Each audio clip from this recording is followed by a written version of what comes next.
is Jessica with Chapter Chicks, and today I'm here to talk about the last 3 books that I read in October. The first book that I read is The Lost Hero, and this is by Riordan. This is the first book in the Heroes of Olympus series. It's kind of a companion to the Percy Jackson series. Everybody probably already knows this, but I liked this book a lot. I thought it was really fun. I think I gave it 4 out of 5 stars. It's like a really big book.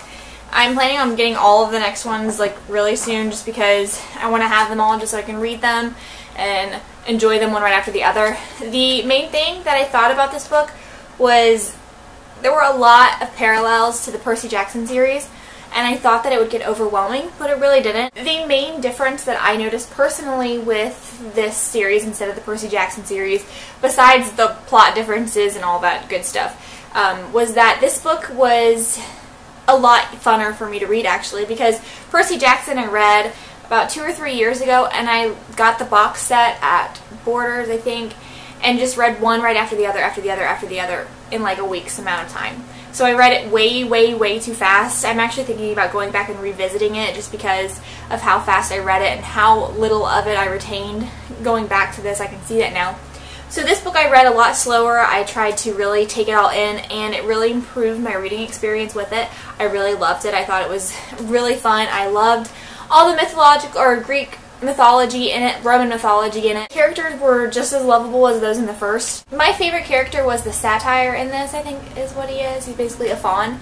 I'm not going to say a lot about the name or anything because I don't want to spoil, but he was just hilarious. He added so much comedic relief.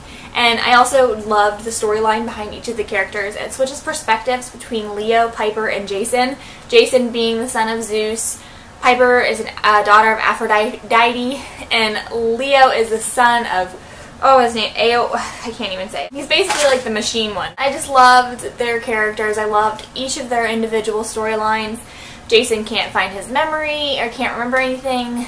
Piper has to save her father, and Leo has this really great storyline as well. So the 3 mini plot lines going on along the big plot really added to the story for me. I wanted to know what was going on with each individual character along with what was going on in general. So there was a lot of action, there was a lot of mystery, and there was a lot of fun with this book. I definitely recommend it to anyone who enjoys YA books. I think this is technically a children's novel, just like Percy Jackson is, but it's definitely not just for children. The next thing that I read was a graphic novel. It's called Deadly Class by, who's this by? Rick Remender, I think. Yeah, Rick Remender. And this is the Reagan Youth variety of it. There's a lot of different covers you can get. This is the original cover on the back. But I love this version, just the skeletons underneath. It's so creepy, it's so eerie, and I loved the cover. I gave this graphic novel a 4 out of 5 stars, I believe. The artwork is amazing. There's pages that are color and pages that are black and white, and I just felt, actually I don't think there are pages that are just black and white, it's just like dark tones. But each page kind of picks a tone and goes with it. Like, see, this one's mostly red. There's one on here that's, like, this one's mostly yellow. I've never really read too many graphic novels. It's I don't think it's a genre, but it's a style that I've really been wanting to get into because it's just such great art. And I saw some people talking about this book before and thought I would pick it up, and it was really good. It was really easy for me to follow. It's not like the manga where everything's like backwards, and so it's not as confusing because it's a graphic novel instead. My only complaint about this graphic novel is that there's not a lot of backstory.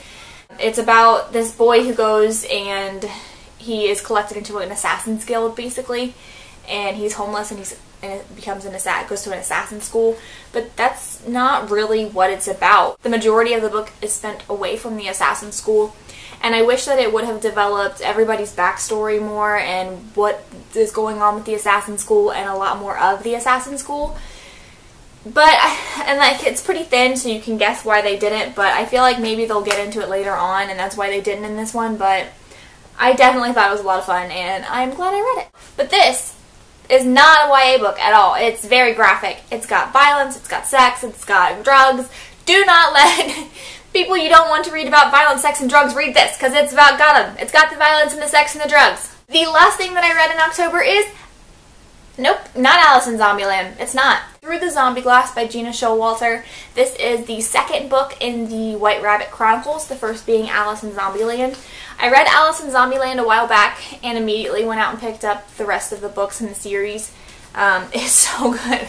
5 out of 5 stars. I just love this series. It's definitely one of my favorites. It's a whole different take on zombies. If you're someone who doesn't normally like zombie books, then this should still be for you because the zombies are completely different than regular zombies. There's a lot more going on than just there's a zombie apocalypse and people are fighting it. That's not even a little bit what's happening in this. If you want to like zombies, then you really need to check this series out because it is just so good. Allie is such a great main character. She's strong, she kicks butt, she doesn't mess around, but the only thing I noticed was that even though Allie's so strong and kicks butt and is like a super great zombie slayer, she gets hurt a lot.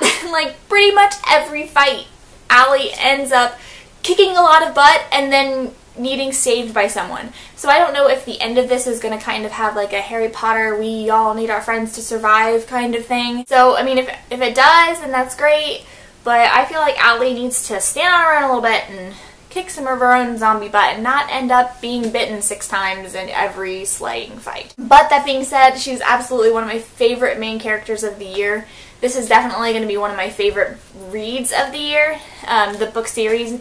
I just feel like this one picked up on the level of awesomeness that the first one left off on and just like kept going up in awesomeness. It's just, these books are so good. Not to mention they're insanely gorgeous. I talked about this in my haul, but like, look at that, and then like they're very decorated books and I love it, and I'm glad I got them in hardback, and I'm glad I read these, and I cannot wait to read the next one. I was actually going to read The Queen of Zombie Hearts immediately after I read this one, but then I decided that I wanted to save it because I don't want to just be out of this series again. That's happened to me so many times this year. The plot in this is amazing. Like I said, the zombies are completely different kinds of zombies, but it goes so much deeper. There's so much little tiny stuff going on, mini subplots all over the place, that it really feels like real life. It really feels like this could be happening because in life, you don't ever just go on one track and then go on that track. In life, like, everything gets messed up.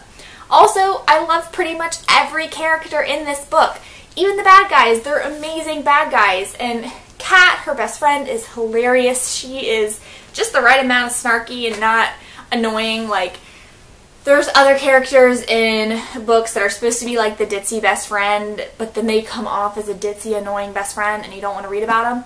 But Kat she's got just the right amount of sass to keep you interested but not to turn you away from her. And just Cole is amazing. I love Cole, even though he sucks sometimes.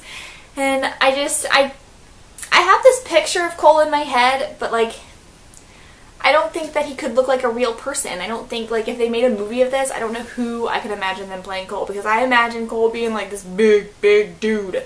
Like, and I don't think they make them that way. I don't think they come that way. All in all, this book series is one of my favorites, and if you haven't read it, if you're hesitant about reading it because you think it's about zombies in Wonderland, it's not.